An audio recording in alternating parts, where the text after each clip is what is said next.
West Virginia has added another Power 5 transfer, this time on the defensive side. Let's go!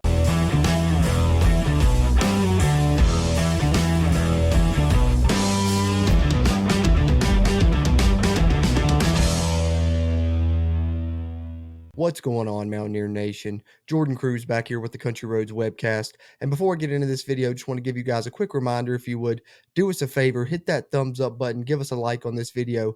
That'll really help its performance, which in turn helps future videos performances here on the channel. And if you're a West Virginia fan and you haven't already, hit that subscribe button. Helps us, helps you, helps get more of this Mountaineer sports content out to Mountaineer Nation. That being said, let's get into it. All right, as you can see here, as we take a look at the article from our friends over at WVSportsNow.com, this one written by Mike Oste, West Virginia lands Penn State transfer defensive lineman Fatorma Mulbah. Hopefully I'm not butchering that name too bad there, but he is the first Power 5 transfer West Virginia's landed on the defensive side of the football. They've landed some on the offensive side, but this is the first one they've landed on the defensive side coming from a Power 5 program as West Virginia takes a transfer from Penn State. Second transfer commitment from West Virginia in as many days, and oddly enough, the wide receiver commit that West Virginia got from the transfer portal the day prior, if you guys checked out our video here on the Country Roads webcast in regards to him, if you haven't done that, do that for us if you would, please. But he also was committed to Penn State earlier this month in January and was believed to be enrolling there. Instead, surprises and enrolls at West Virginia. So West Virginia steals a commit from Penn State, and then a day later gets a transfer defensive lineman that was formerly a player for the Nittany Lions. West Virginia, yet again, as a reminder, plays Penn State to open the 2023 college football season. But here we are to talk about Fatorma Mulbah's addition to the West Virginia defensive line. I think the best news about these two latest transfers for West Virginia is that they are coming at the position West Virginia really needed help at.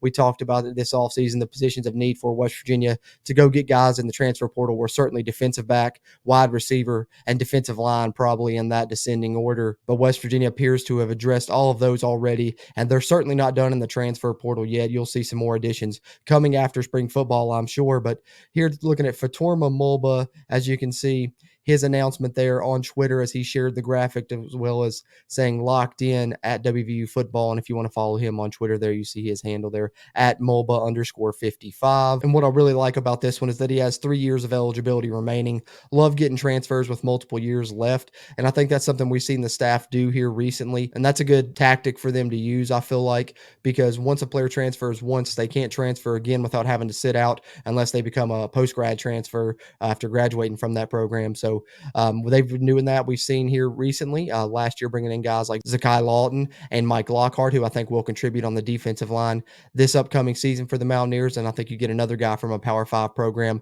along the lines of those that you added late last offseason in Fatorma Mulbah coming from Penn State. Let's take a look at his profile here on ESPN, get a good look at his size and kind of what he did over at Penn State and how he projects for West Virginia this upcoming season before we take a look at our transfer portal tracker and update our transfers in list for West Virginia. All right, so as you can see here, to coincide with the 3 years of eligibility remaining we talked about, he will be a sophomore. Great size already, 6'3", 307 pounds, originally from Harrisburg, Pennsylvania.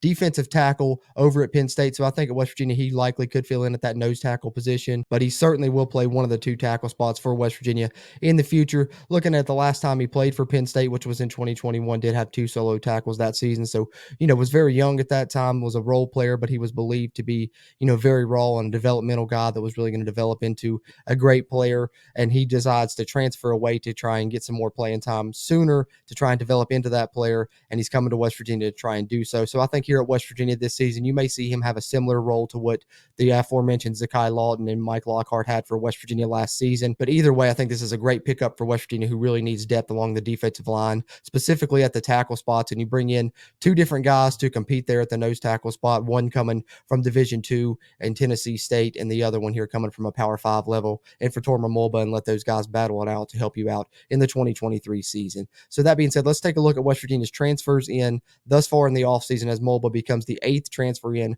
for West Virginia thus far this offseason, the first defensive player coming from another Power 5 program. So let's take a look here at our offseason transfer portal tracker here on the Country Roads webcast. All right, if you guys been following along, I've been trying to update West Virginia's transfers in as much as possible, as well as updating their transfers out that occurred, of course, earlier in the offseason. I'll throw them both up on the screen real quick for you guys right now. As I'm sure you guys well have known, the transfers out have been well reported. Haven't had one of those for a little bit here now.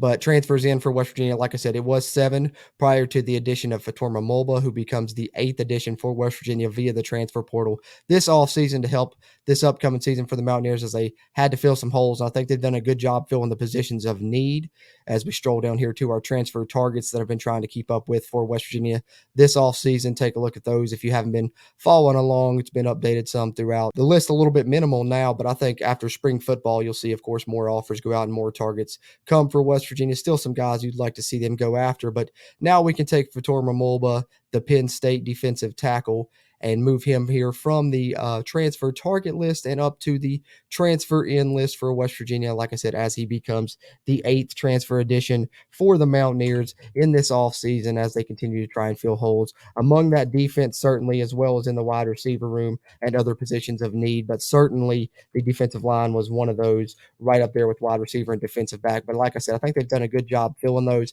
As we take a look at the transfers in list here for West Virginia, you get a wide receiver, Jashawn Polk from Kent State, who I think also will help West Virginia as a kick returner. A defensive back in Montre Miller from Kent State, I think very underrated. I think Mountaineer fans will like him this upcoming season.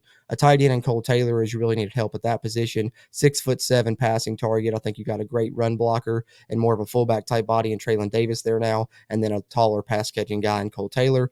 Defensive lineman, the aforementioned Devon Hawkins from Tennessee State, also going to factor in at that nose tackle position, along with the subject of this video, Fatorma Mulbah. A kicker in Michael Hayes, who certainly is going to help you on kickoffs and may factor into your place kicking as well. He's going to be in competition there, but I think certainly will be your kickoff specialist. You need a spear with Davis Mallinger suffering the torn ACL to end last season. You go get Keyshawn Cobb from Buffalo, I think is a good pickup. And you certainly needed help on the outside of wide receivers. You lost your top 4 pass catchers from last season. You go get a speedy guy with good size and Devin Carter from NC State. Steal him away from a regional rival in Penn State at the last second. Pull off a coup there. Good job by the staff to be able to do that. So, and then you put Fatorma Mulbah here on the defensive line as well as the cherry on top for the fans that have kind of been clamoring for more Power 5 additions. You get your first one on the defensive side here in Fatorma Mulbah, and you get Power 5 transfers in back-to-back days this week for the Mountaineers. So there's the 8 transfers in for West Virginia so far this offseason. Let us know in the comments your thoughts on the addition of Mulbah and how West Virginia has done in the transfer portal. Ultimately, now that we see the 8 additions that they currently have,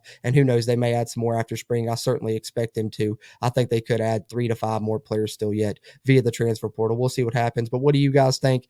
How many more do you think they'll add, and what do you think of the job they've done thus far in the transfer portal? Let us know down there in the comments. We appreciate the interaction as we continue to try and grow the Country Roads webcast community throughout Mountaineer Nation. One more last thing I wanted to talk about with you guys, something that needed addressed that came out as well. I think it's another recruiting win for West Virginia, you could say, and that comes in the form of getting a good player to return for this upcoming season and play one more final season for the Mountaineers. All right, Mountaineer Nation, and the last but certainly not least thing I wanted to share with you guys, in case you hadn't seen it, Doug Nestor announcing last night that he is returning to the Mountaineers for one more season with the I'm Back graphic on Twitter, which give him a follow on there if you haven't already, at Freshie74, as he's been a great addition for the West Virginia offensive line since he came over from the rival Virginia Tech, in and out his career back in his home state, and loved what he's done for the Mountaineers. And this is huge for West Virginia. I think this is kind of more expected, but it's good to see it confirmed. West Virginia now returning their entire offensive line that they ended the season with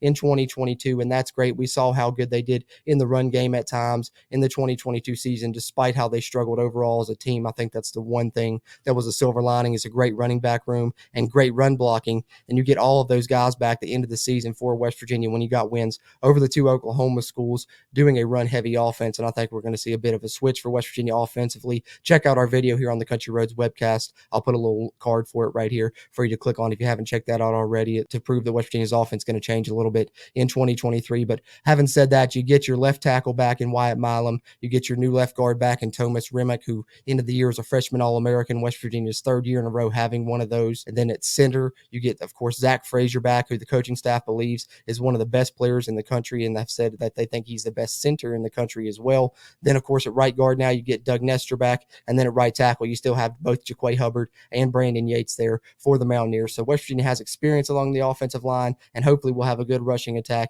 And Doug Nestor returning is a good reason they will be able to do so if they end up achieving that in 2023. So there you have it, a transfer addition for West Virginia coming from the Power 5 ranks to make their 8 transfers in for West Virginia thus far this offseason, as well as a great West Virginia offensive lineman announcing his return to the Mountaineers. Does Doug Nestor's return make you feel a little bit better about West Virginia's 2023 offense? Let us know down there in the comments. We appreciate you tuning in here at the Country Roads webcast. Certainly more updates coming as we continue to progress through the West Virginia offseason and look forward to the 2023 Mountaineer football season. Having said that, as always, I'm Jordan Cruz, and until next time, let's go Mountaineers.